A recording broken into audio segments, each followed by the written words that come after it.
feature presentation. I was curious to know how much of both of your past works informed, or if you see, pictures of ghosts and Marighella as companion pieces to The Secret Agent in terms of style, structure, but also the historical elements of it as well. Because what I love about Neighboring Sounds and Aquarius and Baccarat is that you never know what you're going to get with your movies, and it feels like you're subverting expectations even here. I think this film would not exist without the work I did on pictures of ghosts. I spent 7, almost 8 years looking at old footage, negatives, pictures, and looking at old newspapers in the public archive and looking for the city that, it's still the same city, but the city from the past. And by looking at that, I was reminded of a lot of things that I thought I had forgotten, even as a child, growing up in the 70s, a small child. So that gave me the basis on which I built The Secret Agent, the film that you saw.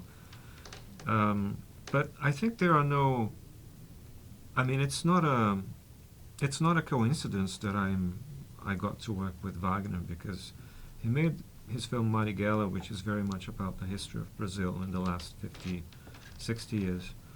And I made this film now with him called The Secret Agent, which is also about the past of Brazil.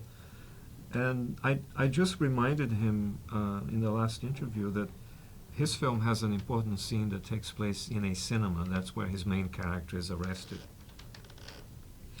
So I think it all comes together in terms of the many connections that we make when we work with each other. Yeah, that's it. The thing so of course Marighella, when I did Marighella is also a film that takes place in a dictatorship, but in a very frontal way, right? Like Marighella is about a real character that was the leader of the resistance, of armed resistance against the dictatorship in Brazil.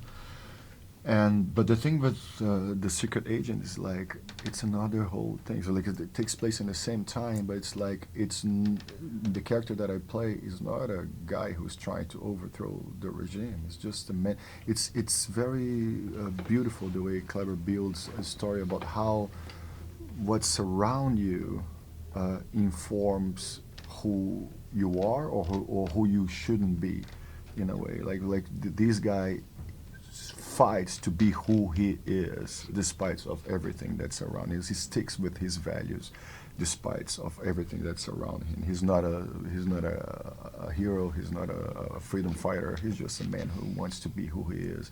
And it's crazy to think that when in certain times of history, not only during dictatorships, but in places in history, like just to be who you are can become a threat, or can become something that can damage your life. Yeah. You also, you were talking about the differences, but there's also a similarity between the two narratives where there's stories about fathers and sons. Yes. Was that something that you gravitated towards as an actor as well? Dude, don't even get me started. I saw Hamlet the other day. Yeah. I think the Hamlet is the thing that I played Hamlet when I was 30 years old, and till today this is the thing that's this. I have 3 sons, 3 dudes, 3 men.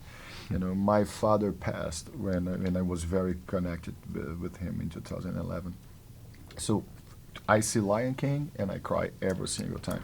So this story, father and son thing, I feel that every single character that I play brings the shadow of Hamlet or this father and son thing. Even when the thing is not really about it, I try to bring it on. And in this film, it's totally, this is it. Like, this is a man who's fighting to be with his son till the end of the movie. So yeah, but I had made some of my previous films. I had very strong women. Yeah. But then this film is the first film that I make that I wrote, I started writing after I had become a father myself, the father of two sons. two boys. Yeah, two boys as But, well. but on top of that, I think the very dark political moment that took place in Brazil, there are so many terrible characters. They're all male, all men, and they have many sons. So that's a recurring motif in the. It's what they're teaching them too, right? They're Like, it teaching feels- the worst things possible, from the far right. So they have the patriarch figure, and then they have all these sons, and they are all useless, but they are very active in how terrible they want the country to be. So that was an interesting way of that seeped into the script very naturally, and suddenly I go, wow, there is another father and son double here, couple or duo, and then another one, wow. So it just kept growing in terms of fathers and sons, and there are many in the film. Yeah. I love all of them, actually. I mean, I don't judge the characters in terms of how villainous they are, but of course I have a special place in my heart for Wagner's character and his son, and then his son becomes the father, becomes an adult. An adult. Well, I have to wrap with you, but thank you so much for saying that, because the way that your character talks about memories to his son, about the mother, and even just talking about fathers and sons right now. My dad is very, very sick, and just hearing what you had to say, Wagner, is very moving. So thank you for sharing that. Well, Well, thank you for hope, sharing that too, bro. Hope you go through this Hope moment. it, yeah. Yeah, but thank you so